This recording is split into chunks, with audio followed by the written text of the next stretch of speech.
So a couple weeks ago I was watching Forgotten Weapons, and instead of Ian usually doing his historical firearms breakdowns, he had a guest on. The guest was Russell Fagan of KE Arms down in Phoenix, and they had just produced a polymer lower for 9mm. And they broke it down and showed how it worked, and then shot it on the video at one of their local matches. And it really just struck me that this is nothing but just marketing.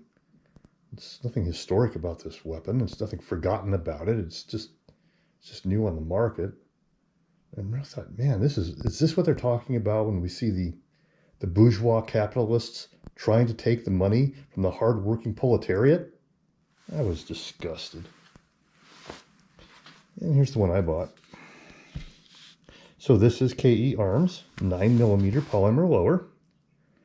They do have a polymer lower for an AR-15. That was their first product out of that type. And it was an adapter for 9mm, but this one is dedicated for 9mm.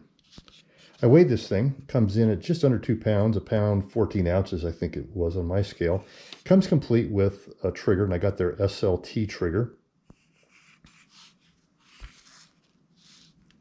And I remembered on Ian's video him describing the adjustable ejector. This is a fixed ejector here. And if you look on Ian's video, I'll put a link to it in the show descriptions. It was skeletonized, but this is solid. So they may have done a little revising when they sent it out to the public for major production. When I got it together with what I chose was a Aero upper and charging handle.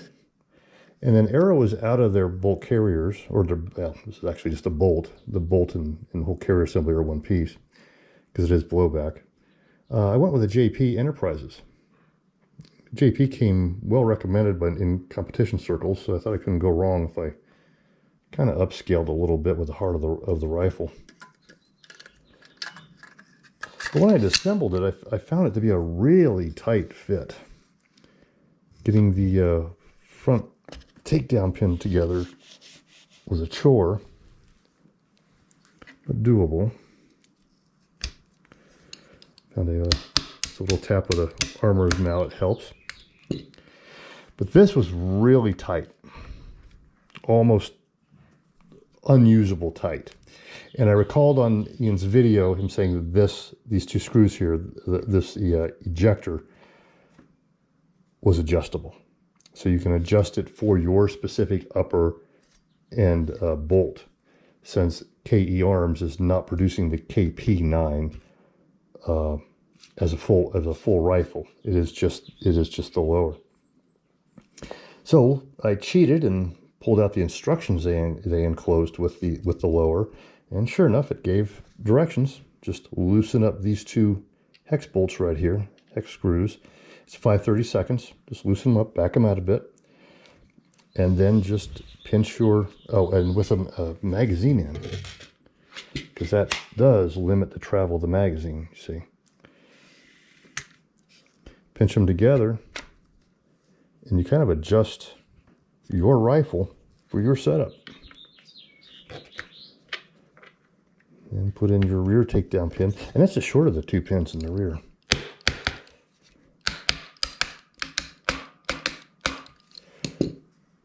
And there you go.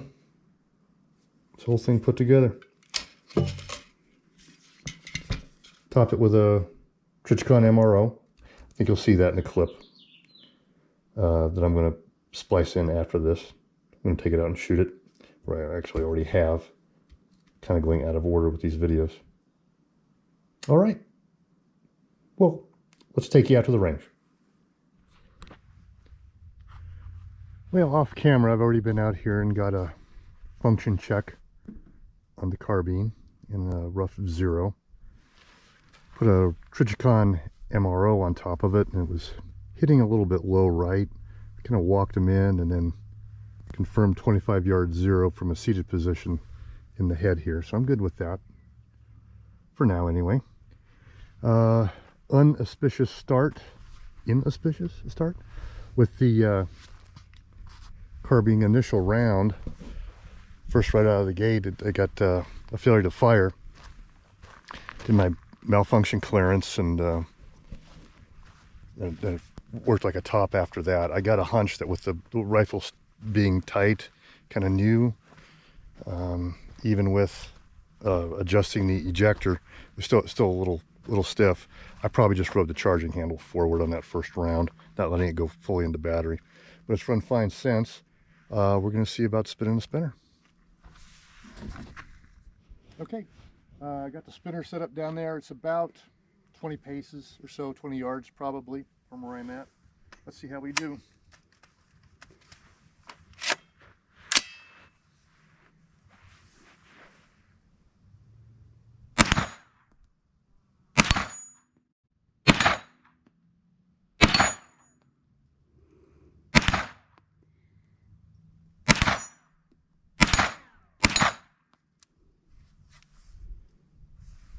Not bad. 124 grain federal jacketed ball.